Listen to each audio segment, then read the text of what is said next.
eu gostaria de, introdutoriamente, dizer a representação desse curso para aqueles que estão presentes.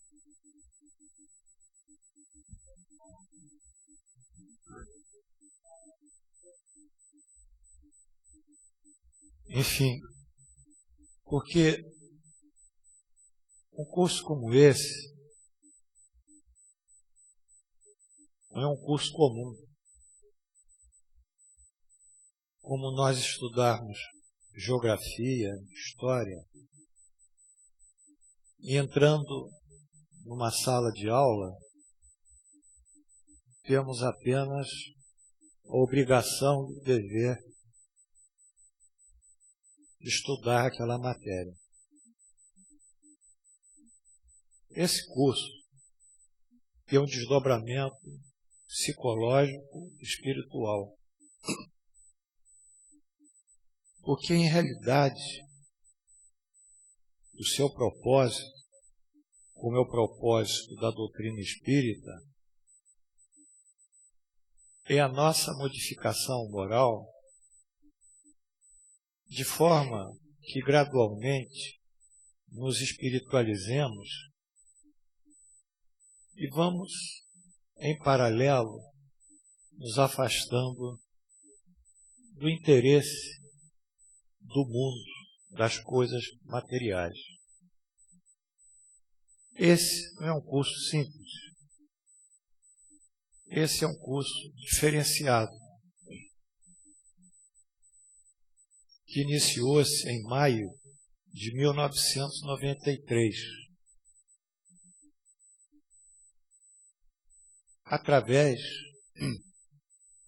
de da própria confirmação de espíritos tutelares, dos quais eu não consultei.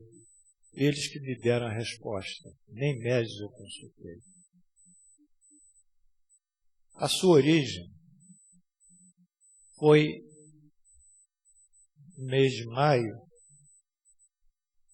ou março, foi março. Eu tinha ido à Bahia para rever um amigo médico curador que tinha tido uma isquemia, um infartou. Eu ajudei a tratá-lo, trazendo para São Paulo, e foi operado no HCOR de São Paulo, uma operação difícil. E ele restabeleceu, me pediu para ir à Bahia, numa data que ele voltava ao seu centro, na Rua dos Marujos. Então eu subi no avião e peguei uma matéria, era um domingo, do jornal O Globo, que estava lá. E vi uma página inteira com matéria sobre o Frei Luiz.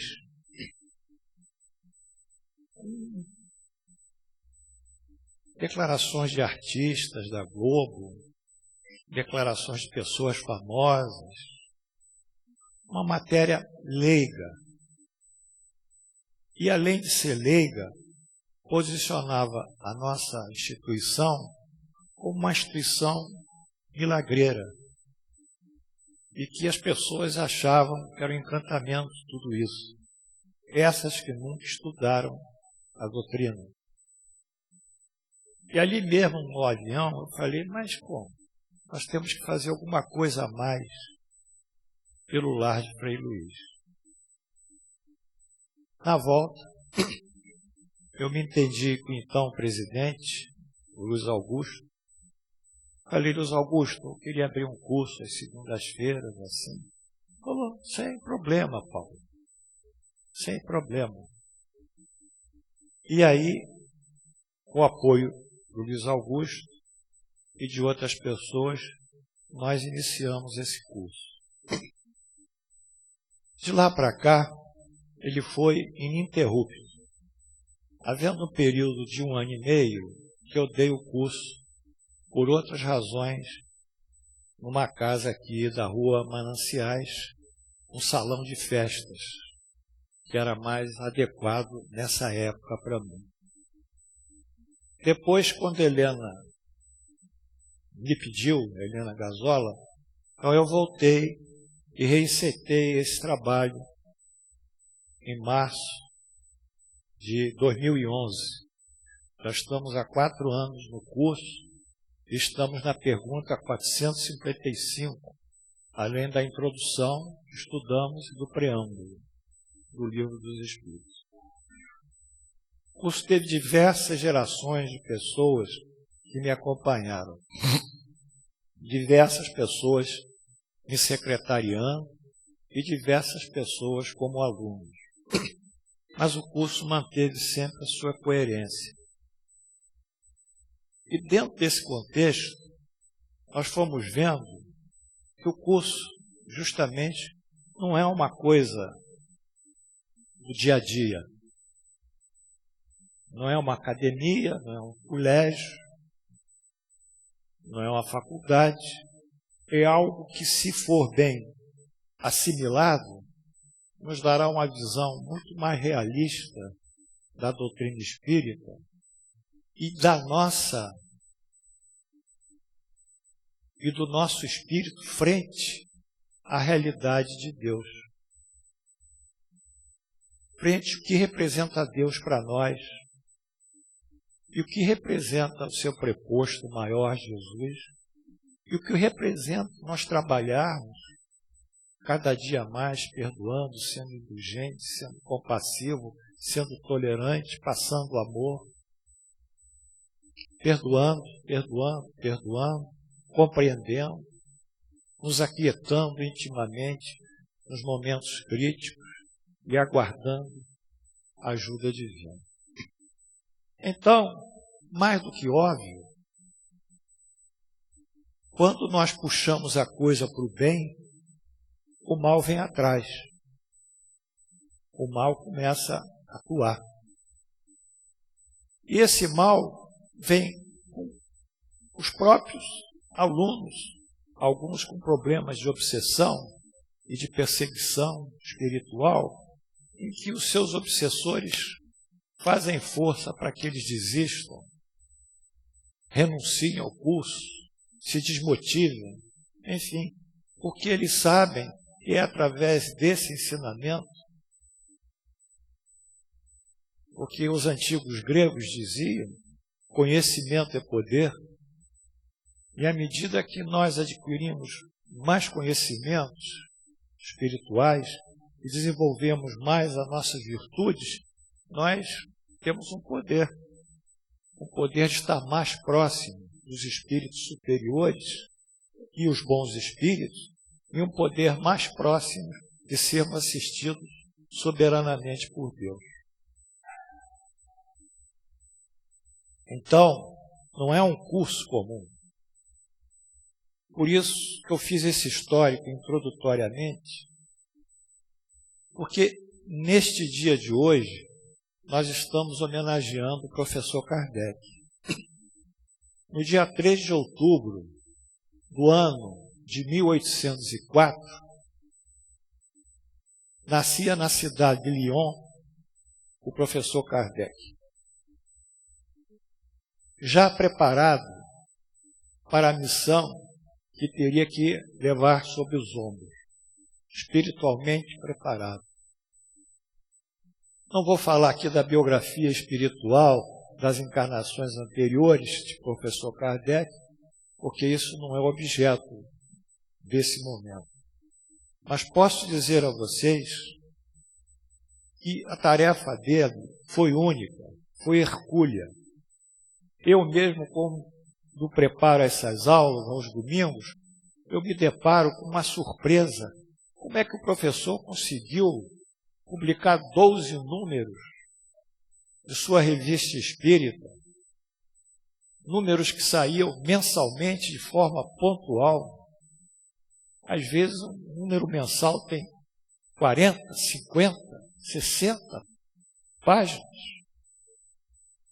Como é que ele conseguiu, além disso, produzir essas obras todas, que se iniciam em 1857, com a primeira edição do Livro dos Espíritos, e terminam um ano antes dele desencarnar, em 1868, com um livro maravilhoso, A Gênese, os milagres e as predições segundo o Espiritismo, em que ele faz tábua rasa dos milagres, das predições, de todos esses fatos, e coloca isso no plano dos fenômenos. E tenta alogar isso no plano da ciência. Porque ele sabia que o Espiritismo poderia correr por um conduto, um canal aleatório àquilo que ele propôs. Então, meus amados alunos, hoje é um dia de celebração. Hoje é um dia de alegria, de festas. E hoje é um dia de homenagem ao professor Kardec. Eu espero poder corresponder à presença de vocês e dar uma aula compatível com a importância dessa data. Ressalvando, finalmente,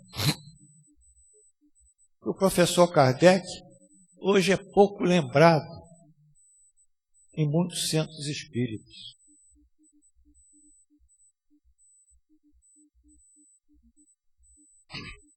Privilegia-se outros médiuns, psicógrafos.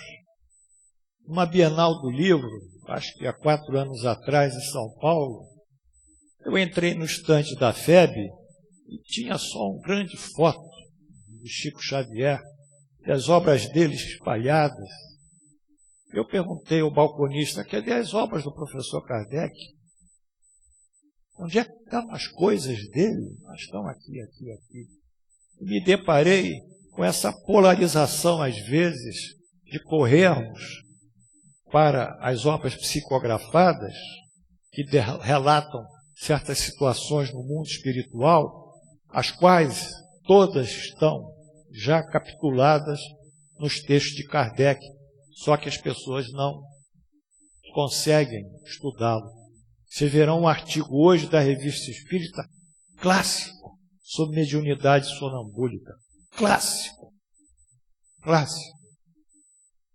Enfim, temos que, nem que sejamos uma pequena comunidade, mas aqui encarnada, mas lá em cima uma grande, que nos acompanha e nos dá esse privilégio de servirmos, temos que acompanhar a doutrina espírita na sua essência. Porque a doutrina espírita, ela trabalha basicamente em cima da lógica, da razão e da fé. Unindo, que é a proposta dela, a religião e a ciência, como está no Evangelho segundo o Espiritismo. Portanto, nós temos que agradecer aqui ao professor Kardec, de coração. Estou fiel aqui à sua obra.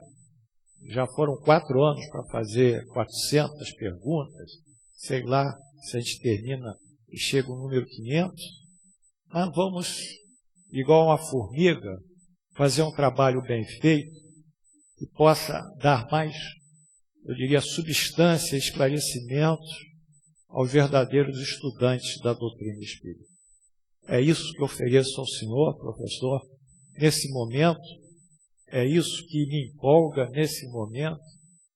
É essa minha profissão de fé. Servir a Deus acima de todas as coisas, ao próximo, estabelecer os marcos da doutrina espírita dentro daquilo que ela efetivamente propôs e não nos neo-espiritismos, nos diversos condutos que levaram à marginalização da essência e da pureza dessa água cristalina que emana do grotão, lá em cima da serra, toda ela ainda útil para que nós bebamos e possamos nos revitalizar. Assim, estamos aqui por abertos os nossos trabalhos no dia 28 de setembro do ano 2015 e pedimos o Amilcar para tocar a nossa Ave Maria.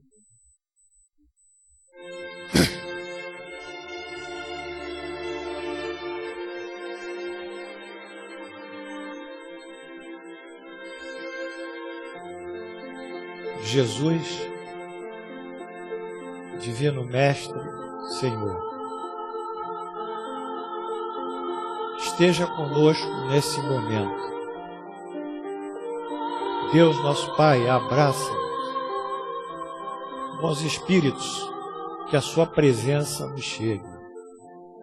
Que a ambiência espiritual da nossa casa hoje, do nosso anfiteatro, seja essa, de elevação do pensamento, em respeito, em devoção, em amor, em gratidão a vós, Senhor meu Deus.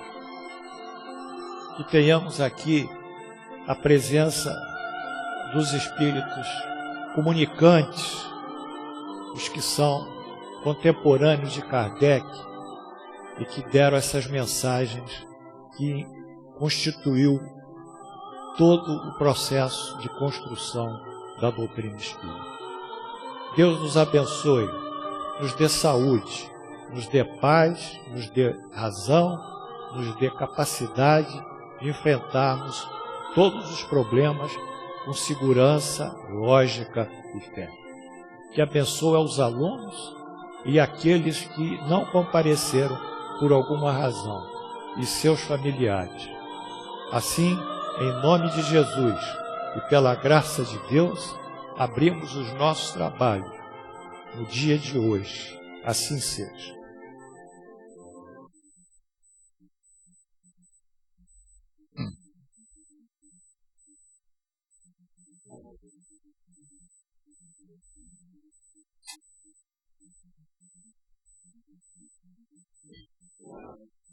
Boa noite. A aula de hoje é uma síntese sobre o que nós estudamos: sonambulismo, êxtase e dupla vista. O professor Kardec ele recapitulava assuntos de complexidade ao final de cada capítulo, desde que o capítulo fosse completo. Então ele procura rever para reforçar a capacidade de transmissão do seu conhecimento. Então, o título é, pode passar, Milka, Resumo teórico do sonambulismo, do êxtase e da dupla vista. Preliminares. Os comentários do professor Kardec foram paragrafados para fins didáticos. Ou seja, eu peguei esses comentários, dividi em parágrafos e comentei também o que ele dizia e ilustrei com gráficos e até casos. Então, isso para... Pina, seja bem-vindo. Então, isso para que as pessoas pudessem melhor assimilar a importância desses fatos que vão nos dar um estudo, uma investigação da psicologia do espírito, coisa que ninguém fez. E esses fatos são uma espécie de microscópio e de estudo sobre a psicologia dos espíritos. Ele diz assim: os fenômenos de sonambulismo natural se produzem espontaneamente e independe de qualquer causa exterior conhecida. Quer dizer, o sonambulismo espontâneo. Mas em certas pessoas, dotadas de especial organização, quer dizer, que são sensíveis a um estímulo magnético, hipnótico, podem ser provocados artificialmente pela ação do agente magnético. Então, nós vamos ver aqui um caso muito especial de um sonambulismo pela hipnose. Muito bem. O estado que se designa pelo nome de sonambulismo magnético difere do sonambulismo natural, em que um é provocado, o magnético, enquanto o outro é espontâneo. Esse aqui é espontâneo. Sonambulismo. É, pois, o sonambulismo ato procedente do espírito, que ocorre espontânea e naturalmente. Pode se dar também de forma induzida quando por ação magnética, o chamado hipnotismo. Então, é mais ou menos uma complementação do que foi dito. Então, no sonambulismo, nós temos o natural ou espontâneo e o artificial ou magnético. Está claro isso? Porque no sonambulismo magnético ou hipnose é apenas uma alteração que o magnetismo, no caso do hipnotizador, procede no nosso cérebro, inibindo determinadas áreas da córtex e facilitando outras. Tudo no sentido do espírito ganhar a sua emancipação, ou seu desdobramento. Né? Então, há um fato concreto. Nós conseguimos que o espírito desdobre através do sonambulismo. Muito bem. O sonambulismo natural constitui fator notório, que ninguém mais se lembra de pôr em dúvida. Não obstante o aspecto maravilhoso dos fenômenos a que dá lugar. Por que seria então mais extraordinário o irracional, o sonambulismo magnético? Apenas produzir-se artificialmente com tantas outras coisas. Os charlatães o exploram, dizem, razão demais para que não lhe seja deixado na mão dos charlatães. Quando a ciência se houver apropriado dele, muito menos crédito terão os charlatães, junto às massas populares. Enquanto isso não se verifica, como o sonambulismo natural ou artificial é um fato, e como contra fatos não há raciocínio possível, vai ele ganhando terreno, apesar da má vontade de alguns no seio da própria ciência, onde penetra por uma intensidade de portinhas em vez de entrar pela porta larga. Ele quer dizer que isso aí é uma coisa que vai se difundindo entre diversos médios e vai acontecendo. Quando lá estiver totalmente, terão que lhe conceder direito de cidade, quer dizer, direito na ciência.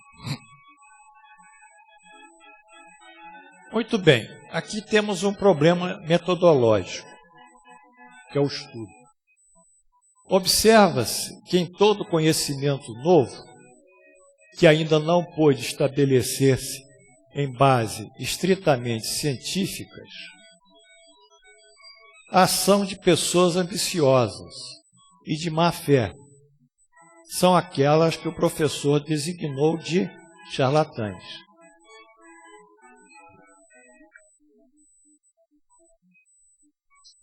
Porém, queira ou não os detratores do sonambulismo, ele é um fato positivo, quer dizer, nós constatamos, não pode ser negado por suas evidências. Não pode ser negado.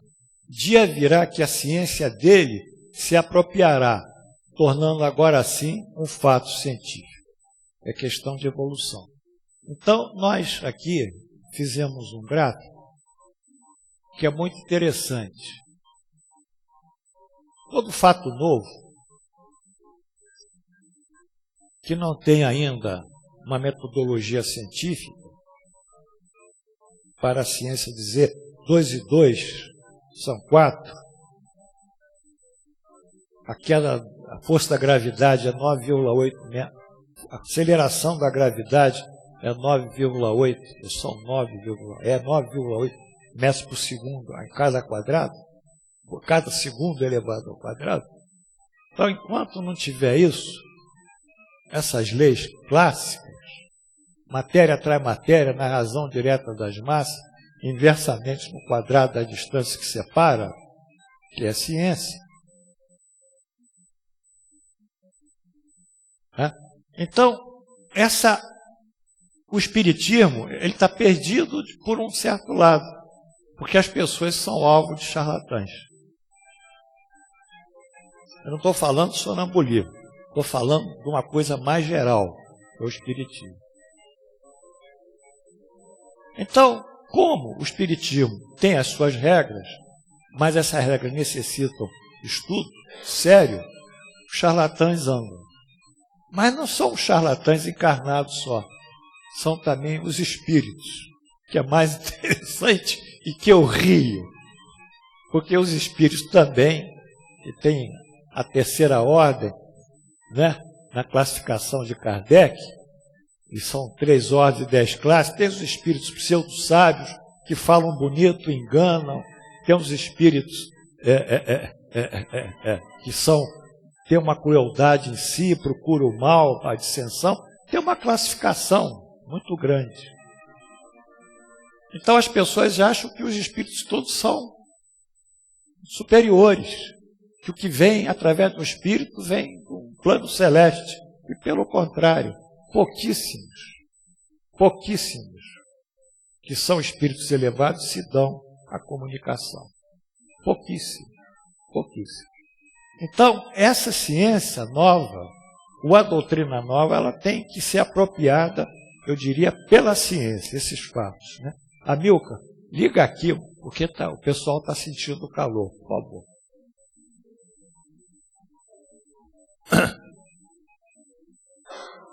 Então, quando um fato novo chega, tem a zona de transição científica.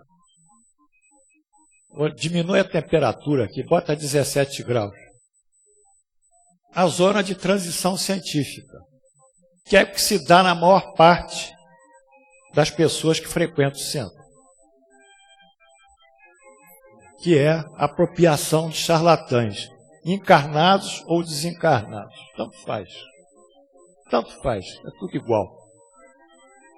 Porém, à medida que a ciência evolui, esses conhecimentos são apropriados por ela. Se tornam o quê? Evidências. Se tornam o quê? Fatos científicos. Então, exclui os charlatães. Então, é por isso que o nosso curso bate muito nisso e recebe muita carga também oposta, na medida em que nós estamos passando a verdade. Conhecereis a verdade, dizia Jesus, e a verdade vos libertará. Ele, nos evangelhos dele, nós estamos passando uma verdade, que é a verdade da doutrina espírita. Por isso que é difícil.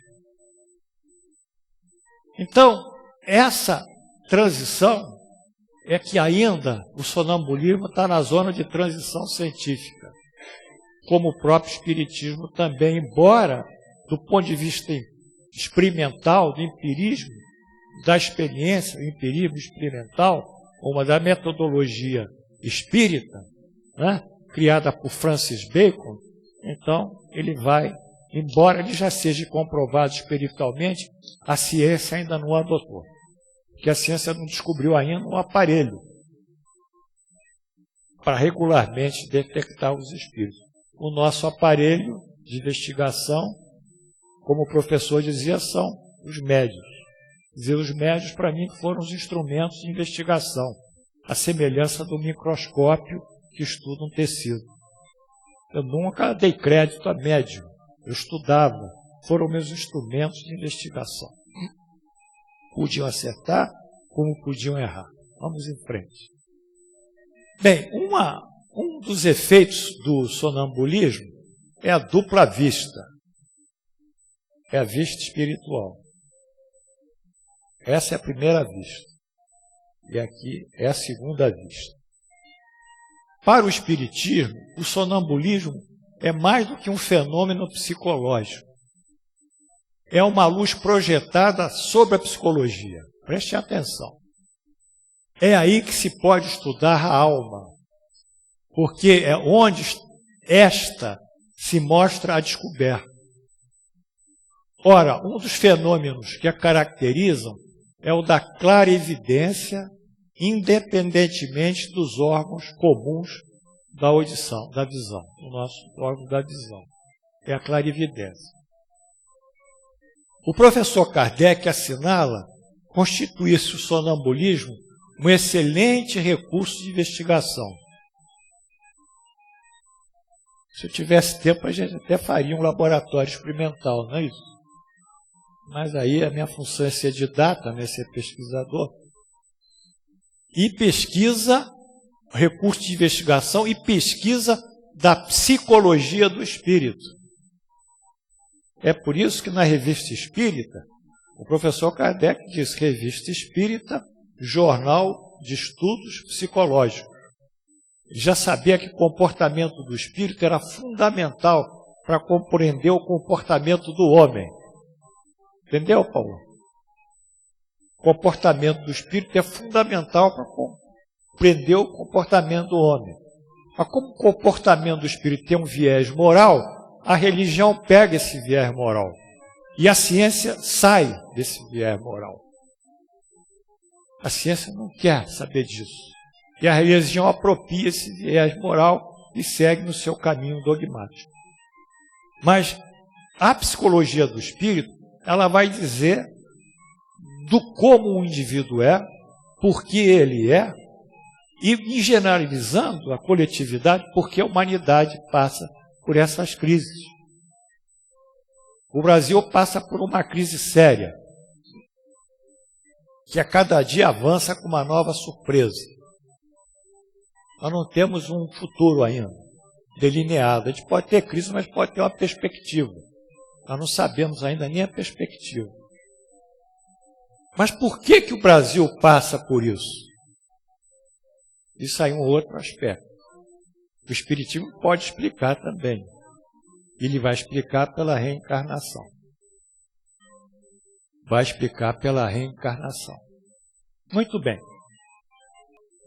Essa psicologia do espírito permite pesquisar os fenômenos da alma. Nesse sentido, chama atenção para a clarividência. O que é clarividência? Do latim claru, mais vidente. Adaptado do francês clairvoyant. Vidência clara, penetrante, detalhada. Quer dizer, o médium pode ser vidente, mas não ser clarividente. Está claro isso? É uma vidência detalhada. O médium pode ver, mas vê as coisas, às vezes, confusas. Ou descreve os seus próprios ideias, pensamentos. Ele projeta o pensamento dele na astralidade, aquilo ganha uma imagem, porque a astralidade é plástica, tem o fenômeno de formar a imagem e ver a projeção do seu pensamento. São as formas, pensamentos, estudadas muito bem na teosofia. Ele está vendo o que ele criou. Ele está vendo a Virgem Maria. Ele está vendo São Paulo. Quantos médiuns não disseram isso? Que São Paulo, papapá, como é que São Paulo vem aqui? Enfim, essa vidência, a clarividência, é uma vidência mais apurada. Fundam-se, aí continua o professor, os que contestam esse fato, em que o sonâmbulo nem sempre vê, e a vontade do experimentador com os olhos. Quer dizer, o sonâmbulo varia, como todo médium varia. Todos nós variamos. Variamos o nosso humor, variamos o nosso estado biológico, variamos às vezes o nosso sono, não é isso? Variamos as funções fisiológicas e variamos a nossa mediunidade. Por quê? Será de admirar que difiram os efeitos quanto diferentes são os meios? Quer dizer, a visão física da visão espiritual são coisas diferentes. Será racional que se pretenda obter os mesmos efeitos quando não há um instrumento? A alma tem as suas propriedades, como os olhos têm as suas. Cumpre julgá-las em si mesmas e não por analogia. Quer dizer que o órgão da visão ele está sob a nossa vontade, mas os fenômenos anímicos não estão sob a nossa vontade. Está claro? Então nós estamos dando aí para os médiuns um fato concreto. Né? Se eles não se prepararem, se eles não trabalharem, eles vão variar mais ainda. Não é? O professor Kardec critica aqueles contestadores do espiritismo a julgar que as evidências do sonâmbulo não são regulares e constantes como a percepção da nossa visão comum. É verdade. Porém, enfatiza serem dois meios diferentes. A da alma, que é a dupla vista, e a dos órgãos da visão, que é a nossa senso-percepção. Não é isso? Hein, querido? Hein, Aninha? Levanta a mão aí para mim. Isso. Meios diferentes. No caso, efeitos diferentes. Não há analogia, pois. Aí nós abrimos com esse gráfico. A nossa percepção visual, senso-percepção, nós dependemos da frequência das ondas luminosas e das partículas que produzem essa onda. Quer dizer, nós vemos uma determinada frequência, mínima e máxima. Acima da mínima nós não vemos, e acima da máxima nós não vemos. Os animais têm outra percepção mais apurada. Muito bem. No caso das ondas luminosas, elas são produzidas por partículas, fótons. Isso foi descoberta do Einstein. Né? Inclusive, por exemplo, a célula fotoelétrica de um relógio é carregada pelos fótons. Os fótons batem aqui, a luz, e carregam a bateria. Né? Ele ganhou o prêmio Nobel pelo estudo dos fótons e não pelo estudo da relatividade. Interessante, né? Os contemporâneos dele não aceitaram a relatividade. Então são os fótons. Vamos andando? Agora, a percepção física, visual, nossa, a percepção, aliás, visual do espírito, que aqui foi chamado clarividência, depende das ondas perispirituais, ou seja, da capacidade do espírito mentalizar, ou seja, são diferentes. A base aqui é uma partícula elementar da matéria, os fótons. A base aqui é a força mental do espírito. São coisas diferentes, que não se casam. De uma coisa única se originam a clarividência do sonâmbulo magnético, hipnotizado, e a do sonâmbulo natural. É um atributo da alma. Da alma. A alma nós encarnados.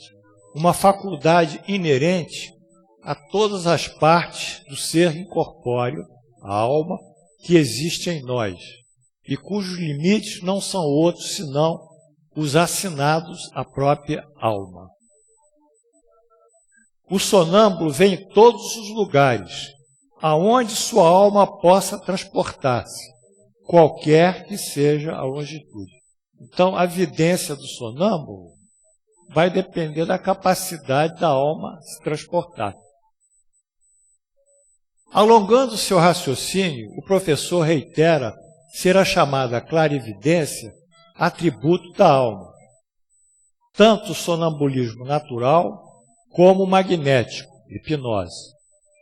Ressalta ainda a clarividência ocorrer em todas as distâncias que a alma possa se transportar. Ou seja, mas aqui há uma limitação. A alma que se transporta, ela também depende da própria alma. A gente vai ver isso, da sua evolução moral e do meio ambiente. Porque aqui é um ambiente que tem que ter energia espiritual para a minha aula correr bem. Eu não posso dar uma aula dessa numa discoteca, né? Eu vou ser assassinado, né?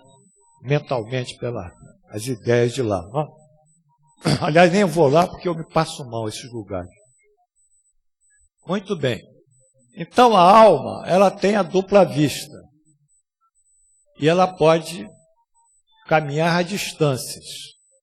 que ela possa se transportar. Mas então, a dupla vista não é uma visão à distância, é uma visão presente da alma ao local. Vocês entenderam? Por exemplo, Ivone Pereira, ela fazia os seus livros com o Charles, que era o mentor dela, né?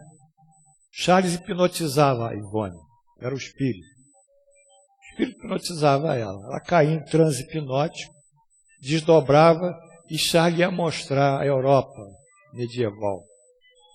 Charles mostrava os fatos que aconteciam naquela época na Europa. Enfim, ali ela via, se familiarizava com aquelas cenas e psicografava muitas vezes vendo as cenas.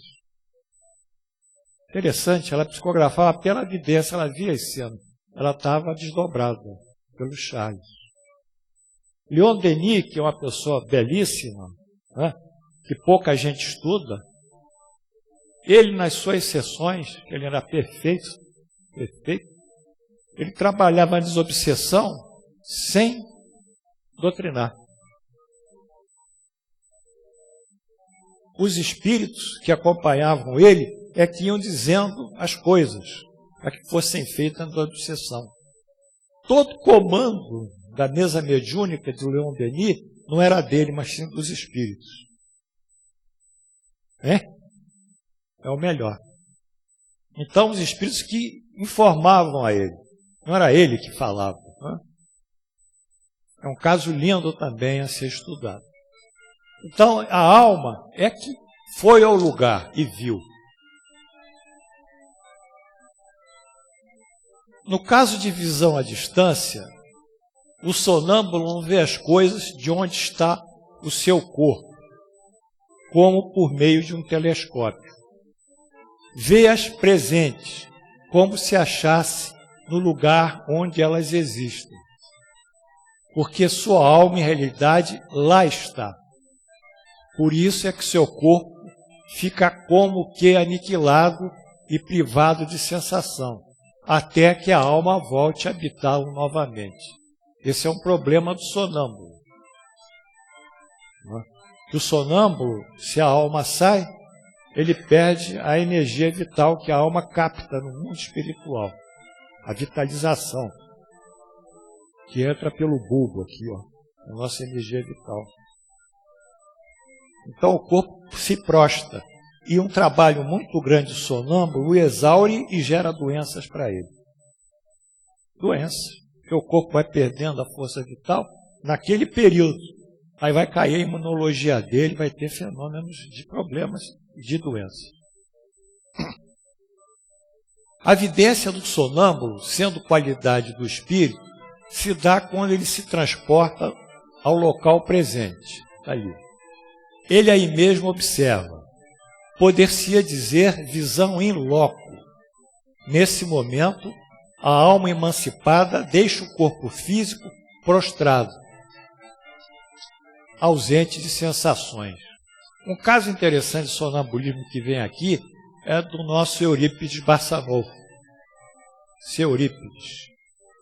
Pouca gente também conhece, mas foi o primeiro lugar que se deram os fenômenos espíritas no Brasil, na cidade de Sacramento. E Eurípides, ele fundou a primeira escola espírita, chamada Escola Allan Kardec. Ele era maravilhoso. Então, às vezes, ele estava dando aula para os alunos, aí sentava na cadeira e a sua cabeça, tchuf. Os alunos sabiam, o professor está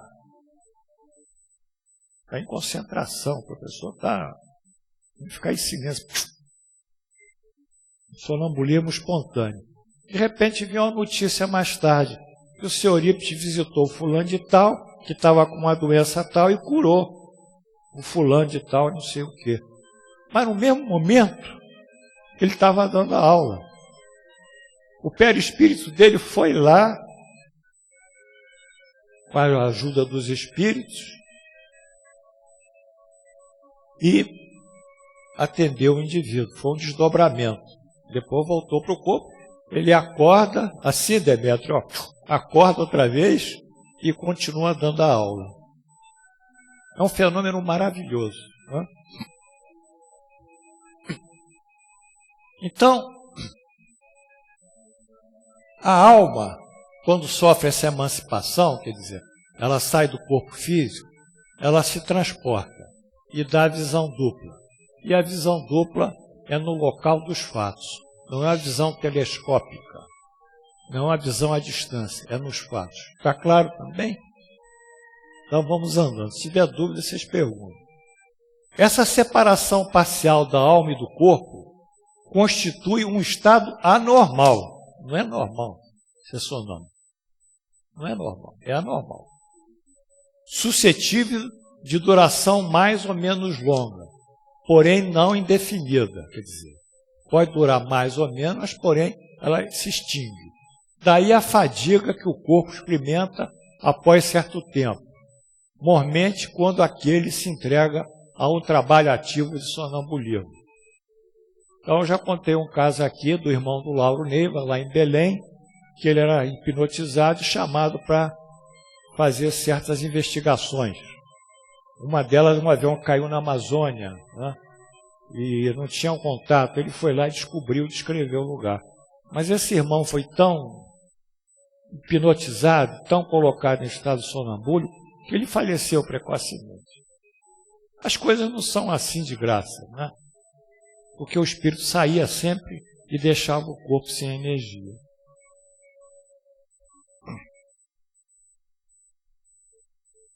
A separação da alma do corpo é estado anormal.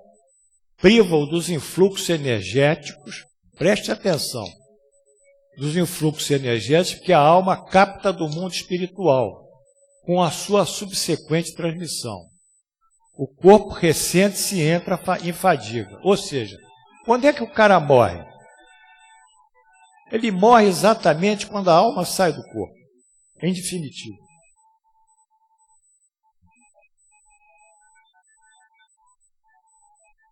Enquanto o espírito, pelo perispírito, que a alma, for adesa ao corpo, através de um ponto de energia, o sujeito não morre. Porque o espírito é que vitaliza o corpo. Há o princípio vital, a nutrição, ao oxigênio, tudo bem. Mas há um princípio soberano que dá vida, que é aquele que começa no momento da fecundação. Quando o óvulo entra, quando o espermatozoide entra no óvulo, ele tem um potencial, um princípio vital imenso. E o óvulo também. Então, aquilo é que vai gerar a força de vida dele em consonância com aquilo que ele capta do mundo espiritual. Há casos grandes que nós vemos, né? De pessoas que comiam pouco, não é? Eu mesmo aqui numa aula falei, né, sobre diversos médios que comiam pouco ou nada, mas viviam como? Viviam pela ação da energia espiritual. Muito bem. A separação da alma do corpo, já falei isso. Aqui é o gráfico. Quando a alma está presente, ela energiza o corpo, seta para cima positivo, e quando ela se ausenta pela emancipação, dá o sonambulismo, dá o êxtase e pede energia, e aí o corpo físico se ressente.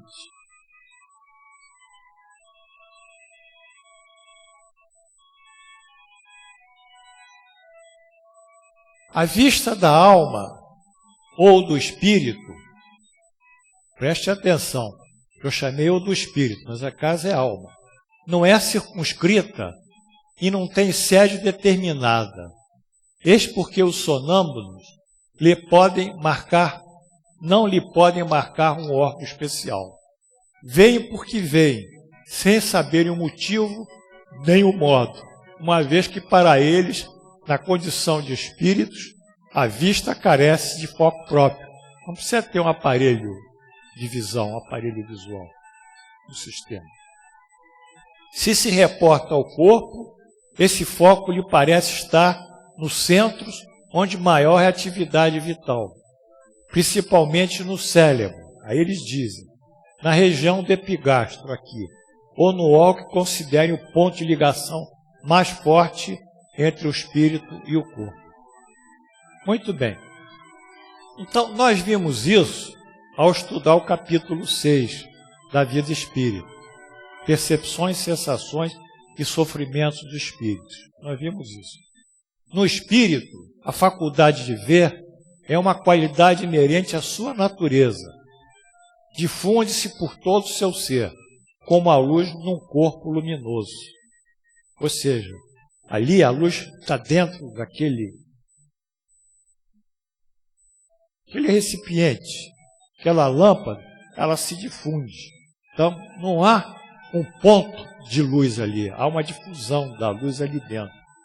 É uma espécie de lucidez universal, que se estende a tudo que abrange simultaneamente o espaço, o tempo, olha o tempo aqui, as coisas, lucidez para a qual não há trevas nem obstáculos materiais. Claro, ela não depende da matéria para ver. Compreende-se que assim deve ser, pois no homem a vista funciona através de um órgão que recebe luz, e sem ela fica na obscuridade. No espírito, a faculdade de ver é atributo próprio, que independe de qualquer agente exterior. A visão independe da luz. Vamos ver isso melhor aqui? Bom, em realidade, a alma concentra o seu pensamento em algo que deseja ver, e o pensamento é que dirige a visão. Por isso que ele não pode dizer, se ela pensa, ela vai ver o que ela pensou. Se ela pensa, eu quero estar aqui em Nuremberg, né? A Teresa de Neumann, lembrei o nome dela, ela vivia apenas com 2 hóstias consagradas, uma de manhã ou à tarde, ou uma só. Ela não tinha mais estômago, o estômago atrofiou, ela não tinha sudorese, ela não urinava, ela não defecava, ela não tinha nenhuma função fisiológica de assimilação de alimentos, de nutrientes, de metabolização e de excreção. Foi um fenômeno, está bem descrito. E aí perguntaram a ela, você vive de quê? Ela disse, eu vivo pela graça de Deus. É bonito. Eu vivo pela graça de Deus. Então, qual é a energia que vitalizava ela? Era a energia que vinha do mundo espiritual. Nós temos casos de yogas que são enterrados, né? E ficam, a literatura descreve bem, ficaram 3 meses enterrados, vigiando, sendo vigiados. Depois abriram o caixão que ele estava enterrado, o médico foi lá e disse, está morto. De repente, o yoga acorda, abre os olhos. O que ele fez? Ele fez a emancipação do seu espírito, deixou o corpo em estado vegetativo, e o corpo em estado vegetativo não precisou o quê? Consumir algum nível calórico. Caloria 0. Mas sem morte, porque o espírito dele ainda estava ligado ao corpo. A energia do yoga não vinha do alimento, como as pessoas pensavam, vinha do espírito. Isso também é muito famoso. Então, quando Jesus diz, nem só de pão vive o homem, mas daquilo que sai das palavras do Senhor, né? Ele quer dizer que os alimentos que nós temos são basicamente os alimentos espirituais. No caso de Jesus, é evangelização. Evangelização que vai dar vida ao homem, não é apenas o pão. Mas além disso também tem a força espiritual que ele capta do mundo espiritual. Portanto, na alma, a concentração do pensamento é que dá vidência. Não há órgão ou conduto especial para a percepção.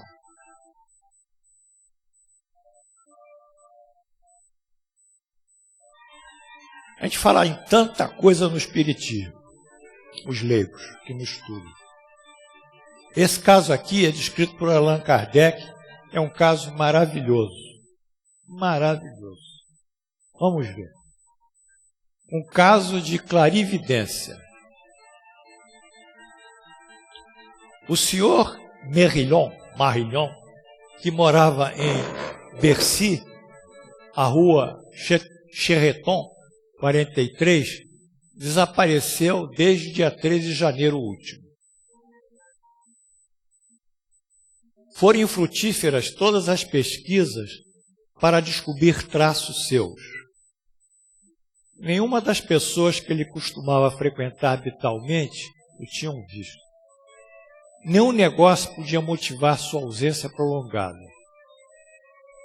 Por outro lado, seu caráter, a sua posição e seu estado mental afastavam qualquer ideia de suicídio.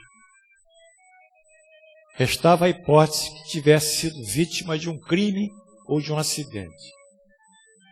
Mas, neste caso, último caso, poderia ter sido facilmente identificado e reproduzido ao seu domicílio, ou pelo menos reconduzido ao seu domicílio, ou pelo menos levado ao necrotério. Todas as probabilidades eram opôs para o crime, e nela se firmavam, tanto mais quanto ele havia saído para fazer um pagamento. Onde, porém, e como fora cometido tal crime, é que todos ignoravam. Então sua filha recorreu a uma sonâmbula, a senhora Roger, que em muitas outras circunstâncias idênticas havia dado provas de uma lucidez notável, que nós mesmos tivemos ocasião de constatar, Allan Kardec. Muito bem, aí levaram a senhora Roger à hipnose e ela descreveu. A senhora Roger seguiu o senhor Marillon desde que deixou a casa às 3 horas da tarde, até cerca das 7 horas da noite, momento em que se dispunha a regressar. Vi-o descer às margens do Sena para uma necessidade imperiosa, na fisiologia dele. Ao que foi cometido de um ataque de apoplexia. E disse ela, vi-o cair sobre uma pedra, abrir uma brecha na fronte, depois rolar para a água. Ponto. Não houve, pois, nem suicídio, nem crime. Vejo ainda o seu dinheiro e uma chave no bolso do paletó. Indicou o local do acidente, mas declarou que o corpo lá não mais estava, pois tinha sido arrastado pela correnteza e que seria encontrado num certo lugar que ela determinou. Realmente se deu. Tinha a ferida indicada na fronte, a chave e o dinheiro estavam no bolso e a posição das roupas indicava claramente que a sonâmbula não se havia enganado quanto ao motivo que levara a posição das roupas, quer dizer, ele podia estar com a barriguilha aberta, né? No sentido de fazer um xixi, é isso que eu presumo, e que o levara à barranca do rio. Ele foi urinar, fazer um xixi na barranca e teve aquele perda de consciência, bateu com a cabeça numa pedra e foi levado pela correnteza. Então, isso é descrito por Allan Kardec como estudo fisiológico do espírito, como estudo da alma. Isso não é nada surpreendente. Mas se nós pegarmos um sonâmbulo aí, hipnotizarmos e o sonâmbulo tiver essas características e dizer uma série de coisas, nós todos vamos ficar impressionados. Mas essa história é muito antiga. Assim como muitos médiuns, já falei da evidência, dupla vista, tem muitos indivíduos que têm dupla vista. Então ele diz, estou vendo ao seu lado seu pai. Estou falando isso aí, está falando isso. Mas isso a gente toma como se fosse, sabe, uma coisa sobrenatural, que espanta. São descrições e mais descrições na literatura espírita. E parece até que o médium gosta de contar essas histórias Mas isso está capitulado aqui no nosso texto, na doutrina. Aqui tem a senhora Roger, que é uma prova, mas essa revista é de 1850. Eu acho que ele publicou isso, depois eu tenho que ver, eu acho que é de 1858, o artigo, que tem a fonte aqui, tem a referência bibliográfica. Acorda ele, Paulão. Vamos lá. Ó, aqui não pode dormir, não. Vamos. Restrições à comunicabilidade no sonambulismo lúcido. O poder sonambúlico não é algo que pode todo sonâmbulo desmensuradamente exercer, sem limite. Também tem o seu limite. O poder da lucidez sonambúlica não é ilimitado. O espírito, mesmo quando completamente livre, tem restringido seus conhecimentos e faculdades. Viu? Embora seja espírito, a capacidade dele de se transportar ou de conhecer está limitado. Conforme o grau de perfeição que haja alcançado. Eu volto ao Paulo. O nosso problema é a evolução moral. O nosso problema é a evolução moral. Só. E é tudo. Então ele vai depender da perfeição dele. Ainda mais restringidos os tem quando ligado à matéria. Quer dizer, é um sonâmbulo muito materialista, a cuja influência está sujeito. É o que motiva não ser universal, nem infalível a clara evidência sonambúlica. Mais uma vez o professor bate. Há falibilidade. Há o fracasso. Eu tenho um trabalho aqui, muito bonito, quando eu estudei o Consolador. Fiz um apostilão. Aí eu mostrava aqui no Consolador, que é uma obra psicografada pelo Chico Xavier do Emmanuel, tem uma série de incorreções. Porque o Emmanuel quer responder sobre tudo, desde literatura até química, física e tudo. E o Emmanuel não tinha condições de responder sobre isso, ele não conhecia. Então ali tem uma série de coisas. E a coisa mais séria foi quando ele fala sobre almas gêmeas. Eu falei isso, sobre a falibilidade.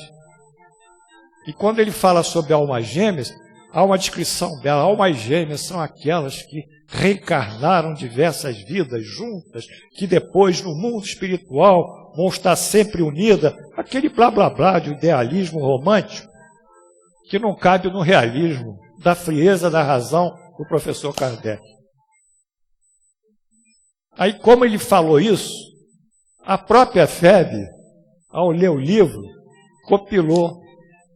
comparou com uma pergunta sobre a alma gêmea do professor Kardec ao espírito, que dizia tudo ao contrário. Não existe alma gêmea. Existem espíritos afins, mas não são gêmeos. O fato de ser afim não significa que outra encarnação estará junto. Aí o que aconteceu? Aí questionaram o Emmanuel. Está lá, o Consolador. Não sou eu que estou dizendo, está escrito.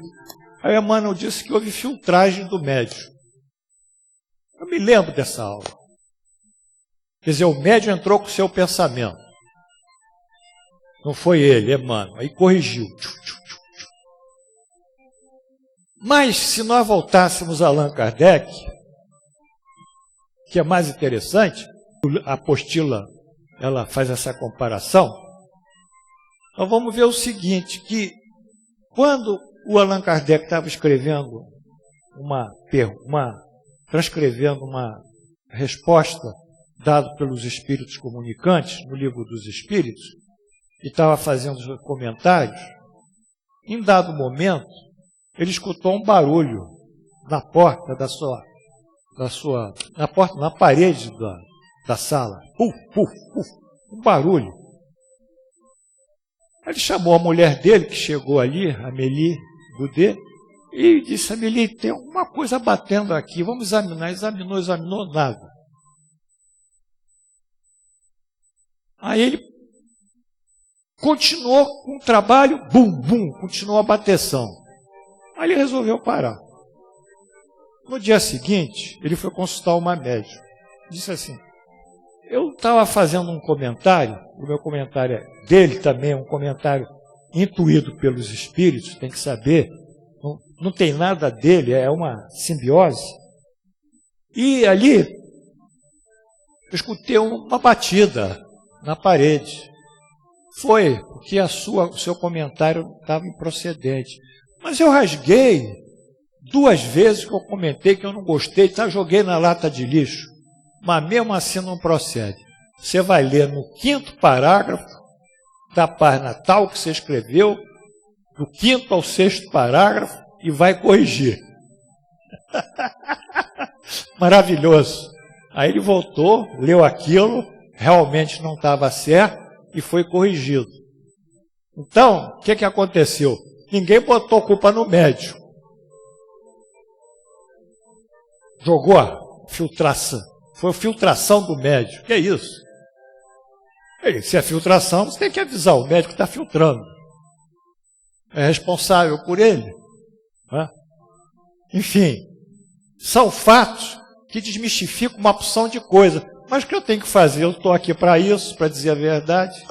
Quem quiser tirar dúvida, leia o Consolador sobre o que eu falei.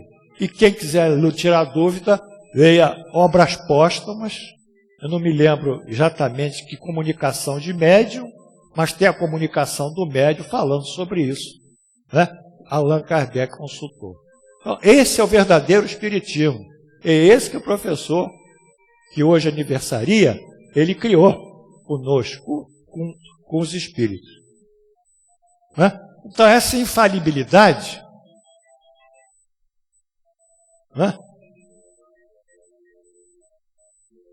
não é, ela existe. Quer dizer, nada é falível, nada é infalível. E tanto menos se pode contar com a sua infalibilidade, quanto mais seja desviada do fim visado pela natureza e transformado em objeto de curiosidade e experimentação. Isso é péssimo.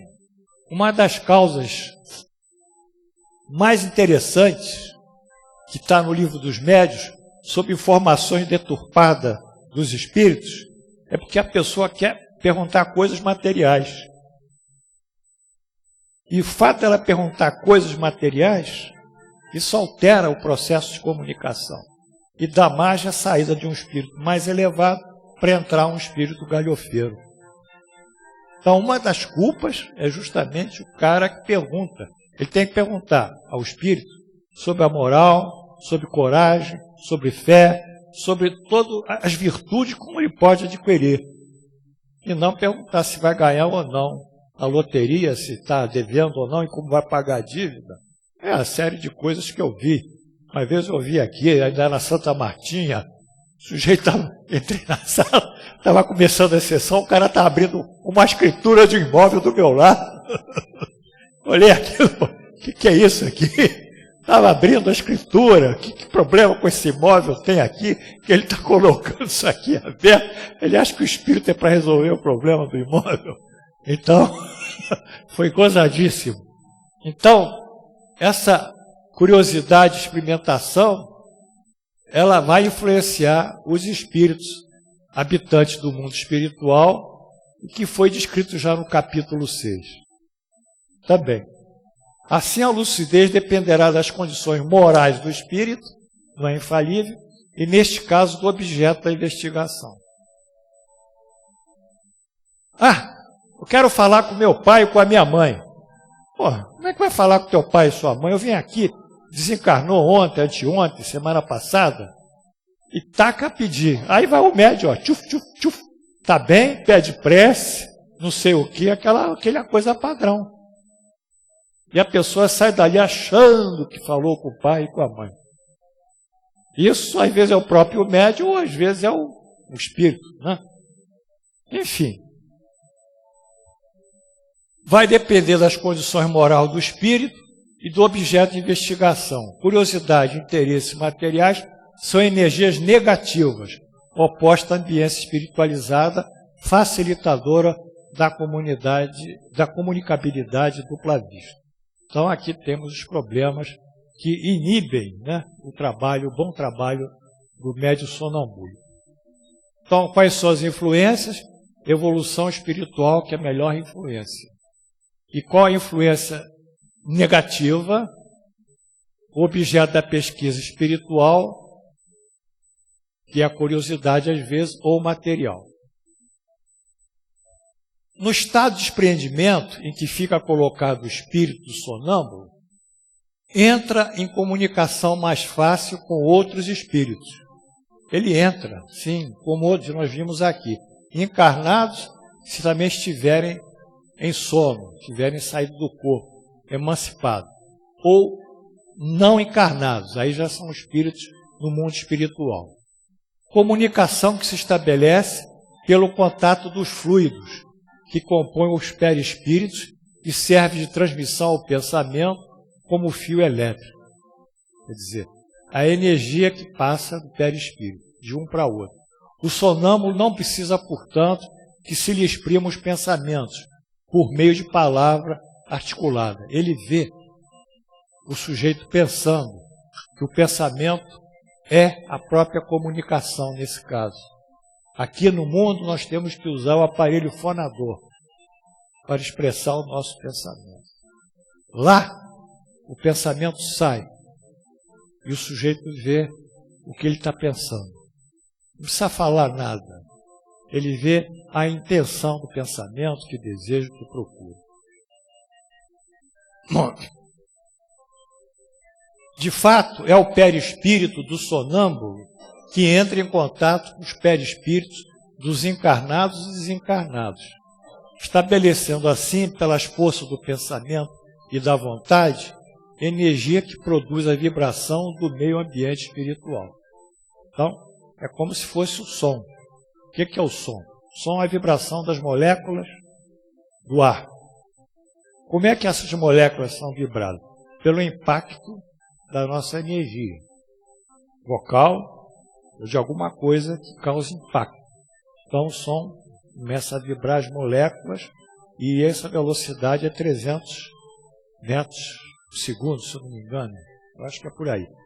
Então o som ele se transmite dessa maneira. Nós podemos inibir o som. É só botar uma câmara acústica. Aí, como é ar físico, ele bate na câmara e a pessoa não escuta. Mas os espíritos não, é o pensamento deles que é transmitido, vibrando o fluido, a energia do mundo espiritual. Ele se torna energia. Bom, de fato é o perispírito do sonâmbulo que entra em contato com o perispírito dos encarnados e desencarnados, estabelecendo assim, pelas forças do pensamento e da vontade, energia que produz a vibração do meio ambiente espiritual. Como eu falei, o que leva à transmissão dos pensamentos é a capacidade de evidência do sonâmbulo com outros espíritos, encarnados ou não. Ficou claro isso também? Então, se for um espírito evoluído, ele tem condição de se comunicar mais. Se for um espírito não evoluído, ele tem condição, tem mais restrições. É o que torna eminentemente impressionável e sujeito às influências da atmosfera moral que envolve. O ambiente.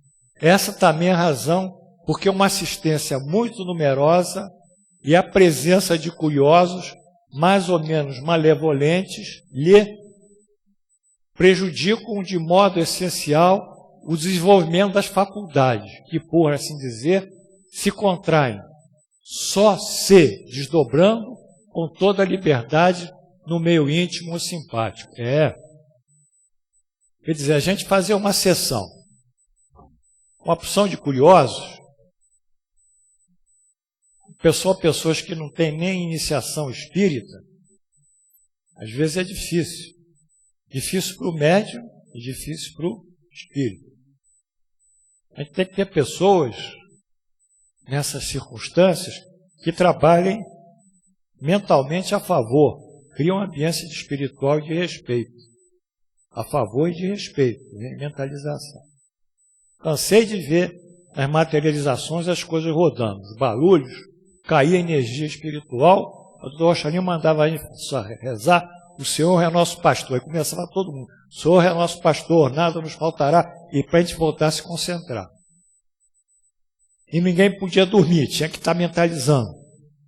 Ninguém podia comer carne, ninguém podia fazer isso, uma porção de coisas. Uma porção de preceitos para dar sustentação. E os caras eram escolhidos por ele. Ele que escolhia. Né? E os doentes vinham, né? Porque eram doentes, isso não precisava. Então, isso que é a base para um bom trabalho mediúnico. O fato do sonâmbulo ser sensível à energia dos pensamentos, seja dos desencarnados, no caso dos presentes, curiosos de pouca evolução moral, a sua ação sonambúlica só lhe traz prejuízo. Limita dessa forma a sua lucidez e penetração da dupla vista. Então está aqui, limitações externas na ação sonambúlica, a qualidade moral dos presentes, a ação sonambúlica. Então eu não gosto particularmente de trabalhar com pessoas que são curiosas. Eu não vou trabalhar com curioso, nem com pessoas que querem testar, eu não vou trabalhar. A minha aula é de doutrina. Mas se amanhã eu fosse chamado para fazer algum trabalho mais constante com espíritos, eu não ia fazer nenhuma exibição. Eu quero só quem esteja especificamente treinado para isso e preparado para a importância desse momento. Isso também é descrito por André Luiz, esse fato. A presença de pessoas mal intencionadas ou antipáticas lhe produz efeito idêntico ao contato da mão na sensitiva. Na médium ou no sensitivo. Contato da pessoa no médium em estado de mediunidade, causando-lhe perturbação. A analogia cabe aqui ao pensamento moralmente inferior sobre o sonâmbulo. Ou seja, eu vi muitas vezes o Gilberto apresentar queimaduras. Porque uma vez um espírito materializado foi lá na quarta fila, lá na quinta fila, foi lá no fundão. E uma pessoa tocou no espírito. Ao tocar no espírito, a energia refletiu em quem está trabalhando, que era o Gilberto. O Gilberto ficou queimado. O Gilberto sofreu muito no seu trabalho. Deu muito, sofreu muito. Sonambulismo e dupla identidade. O sonâmbulo vê ao mesmo tempo o seu próprio espírito e o seu corpo. Ele vê o seu corpo e o seu espírito, os quais constituem, por assim dizer, dois seres que lhe representam a dupla existência corpórea. Ele físico e ele espiritual. Existência que, no entretanto, se confunde mediante os laços que as unem. Quer dizer, nós estamos só com uma percepção única. Né? Nem sempre o sonâmbulo se apercebe de tal situação. E essa dualidade faz que muitas vezes fale de si como se falasse de outra pessoa. É que ora é o ser corpóreo que fala ao ser espiritual, ora é esse que fala aquele.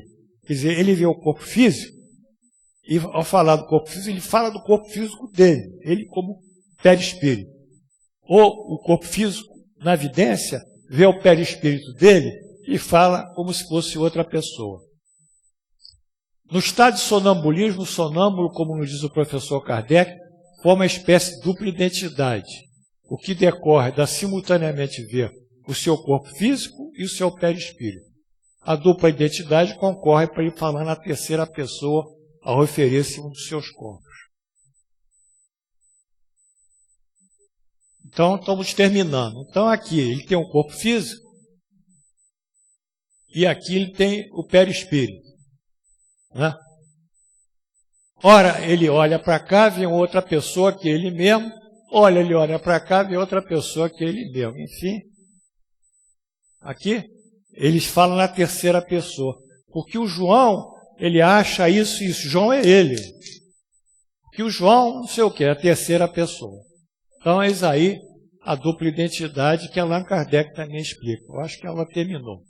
Aqui é a Revista Espírita, com aquele artigo 1858. E assim terminamos a nossa aula de homenagem ao professor Kardec, deixando aqui um sentimento de felicidade por termos passado a vocês a seriedade de quem trabalha na Casa Espírita.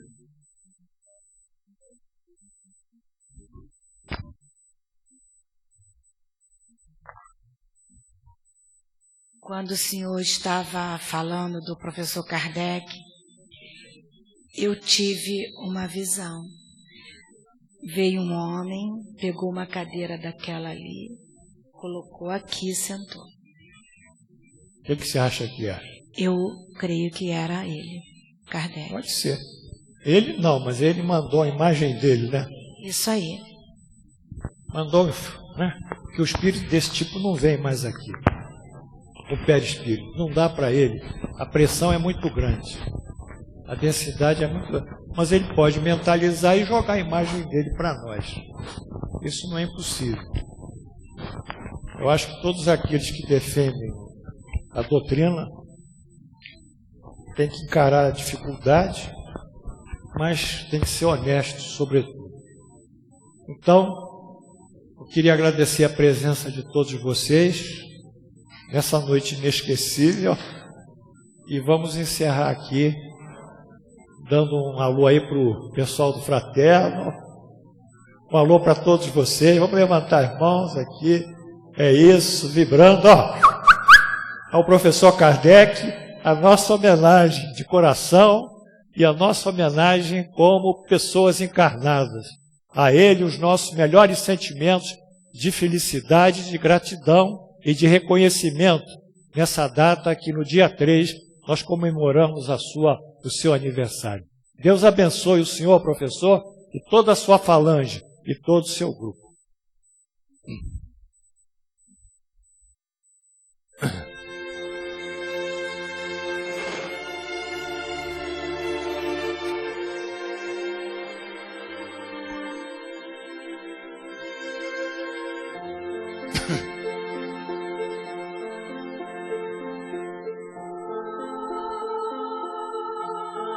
Senhor Jesus,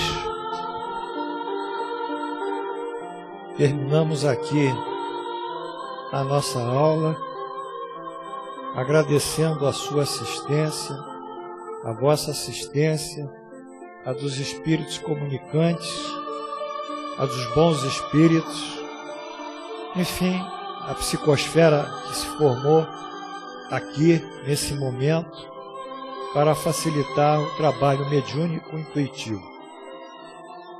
Agradecemos e lembramos mais uma vez o professor na data do seu aniversário. Em seu nome, Jesus, pedimos por esses irmãos cujos nomes estão aqui para irradiar e prece. Pedimos prece por Jorge Menezes, que desencarnou no dia 23, último dia 23.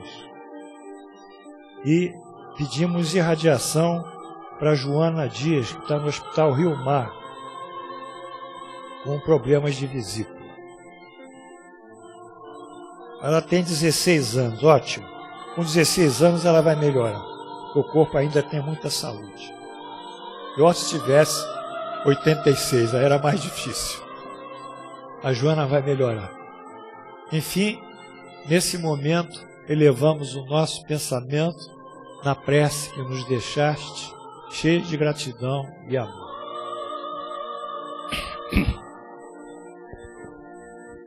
Pai nosso, que estais no céu, santificado seja o vosso nome, venha a nós o vosso reino, seja feita a vossa vontade, assim na terra como no céu. O pão nosso de cada dia dai-nos hoje. Perdoai as nossas ofensas, assim como nós perdoamos aqueles que nos têm ofendido. E não nos deixeis cair em tentação, mas livrai-nos do mal. Assim seja. Amém. Em nome de Jesus, e pela graça de Deus Onipotente, encerramos a nossa aula no dia 28 de setembro do ano 2015, em homenagem ao próximo aniversário, dia 3 de outubro, do nosso amado professor Kardec. Que Deus abençoe a todos, saúde e paz, e que a vontade divina esteja sempre inspirando a todos em suas decisões, em suas ações, em seus juízos, dando-lhe saúde, energia e força vital para enfrentarem o dia a dia da vida. E que Deus abençoe o Brasil, pedindo que haja uma interferência forte do alto para que esse processo de transição que nós estamos passando possa ser superado pelas forças do bem. Assim seja, estão encerrados nossos trabalhos.